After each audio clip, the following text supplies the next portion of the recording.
figure out how to do it. We've been over the toolbox. Now, Kate, I would like you to come up and help explain these two slides, because this will tell you what you need to prove to the water court, and she's also going to talk about this slide, which will give you an idea of where when your water rights were established and what that means to you. So if you could come up, Kate, and do that. First. Thank you. Okay, you've got to read this letter because it's very tricky. And as all of the speakers pointed out, our state is not our friend. So the water court has made this very difficult for everybody. So this is basically a list of what you need to prove in the water court. So first paragraph, the water court's review of the compact is limited to Appendix 38. There are 37 other appendices in this compact, right? It was 1,500 pages long. So Appendix 38 is the tribe's vision of what their preliminary decree is. And the water court said, okay, we'll just take that. And that's what you're looking at, is Appendix 38. Appendix 38 is, several tens of pages long. But the appendices to Appendix 38, there are two of them that are 500 pages long. So, but you have to basically, that's what you're limited with, that's your data set.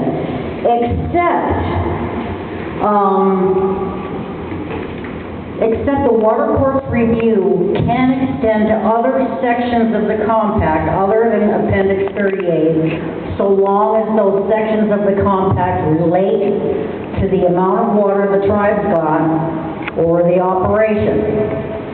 So every single paragraph, in my view, especially the first two paragraphs in this compact, absolutely relate to the amount of water that the tribe's got and how they're operating the compact. See how difficult this is, right? Who has time to read a 1,500-page document, like on a beautiful day like this? No. Okay. So the second paragraph, the court is just telling you again, Appendix 38 sets forth the entire thing that the water court is looking at. That's all. There's a lot to this compact besides Appendix 38, as you know. So the court needs to review, the purposes of the review is to reach a judgment that the compact was not a result of fraud, collusion, or overreach. What's your first overreach that you think about? Off-reservation water rights. What's the second overreach? Montana threw you under the bus. Grand bargain. So the overreach to basically take your rights and have them put under a board and a government that you have no say in, no vote in, no nothing. So anyway, and then there's fraud. What is fraud? It's a misstatement of a material fact. When you get home and you really feel like reading the compact, read the first sentence. The first paragraph in the compact of the recital. And I'll tell you how weird this is.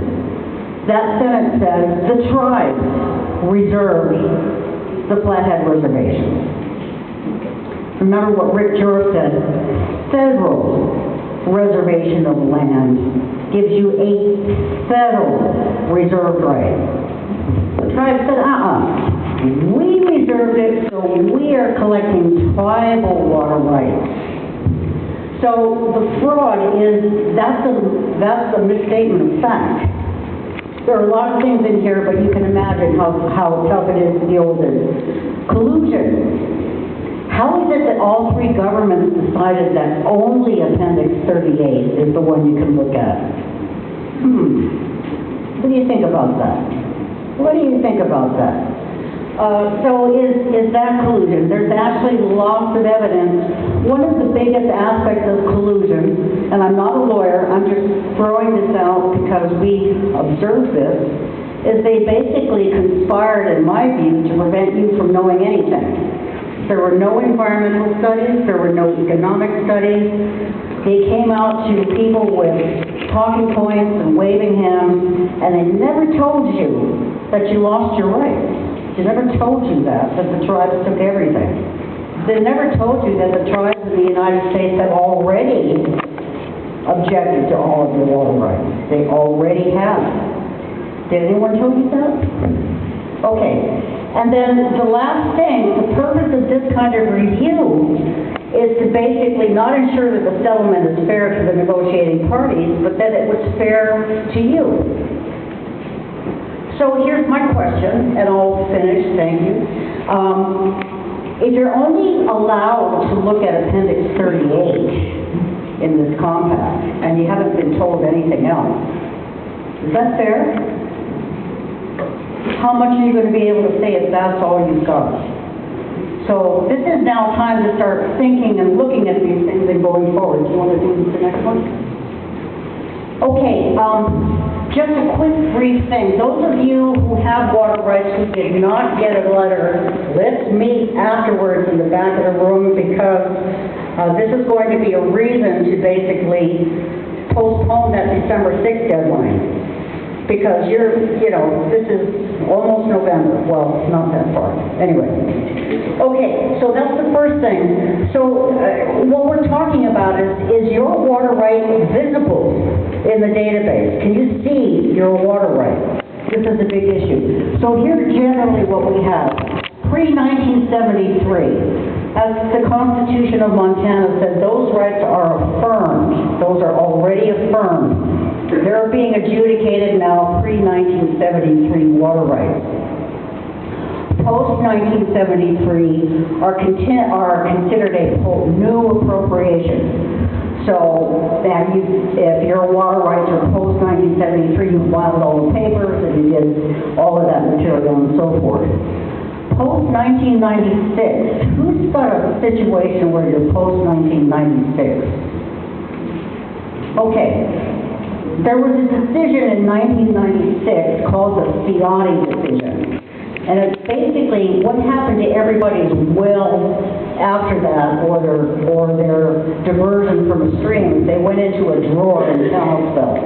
They were put in the drawer, waiting for this compact. Now, when the time comes to object, the water court had no idea that those rights were sitting in the drawer in Kalispell. The people up in Kalispell had no idea either. So where are your data? Where is it? This is very important. Post-CSKT people, remember what the rules said. If your water rights are not in this proceeding, they're considered abandoned. We don't know when the next water right hearing is going to be. So they went into a drawer. So that's what I'm saying here. A lot of people who raised their hands should have gotten a notice and didn't. Might be those. So let's meet us after the meeting so that we can get that going.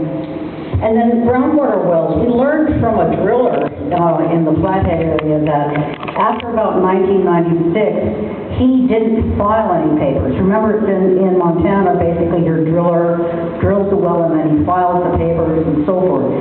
He was saying that after 1996, I didn't file any paperwork. So when you go to DNRC and look for your paperwork, you're in trouble. So those of you who have wells drilled post-1996, this is another big issue that you have to deal with, because DNRC doesn't see you, and neither does this adjudication.